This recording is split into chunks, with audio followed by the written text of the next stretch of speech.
79 வயதான தன்னை மகன் பராமரிக்காமல் அடித்து விரட்டிவிட்டதாக முதியவர் சென்னை காவல் ஆணையர் அலுவலகத்தில் புகார் தெரிவித்துள்ள சம்பவம் சோகத்தை ஏற்படுத்தியுள்ளது.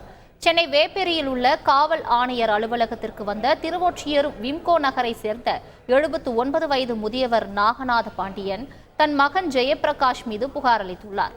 IAS, IPS தேர்வுகளுக்கான பயிற்சி அளிக்கும் தனியார் பயிற்சி மையத்தை நடத்தி வரும் ஜெயபிரகாஷ் தன்னை முறையாக பராமரிக்காமல் முதியோர் இல்லத்தில் சேர்த்து விட்டதாகவும், அங்கு ஒரே அறையில் மிக அதிகப்படியான எண்ணிக்கையிலான ஆட்கள் இருப்பதால் தன்னால் இருக்க முடியவில்லை எனவும் தெரிவித்த அவர், தன்னை பராமரிக்க மகனிடம் வலியுறுத்தியும் அவர் எதுவும் செய்யவில்லை என நாகநாத பாண்டியன் புகாரில் தெரிவித்துள்ளார்.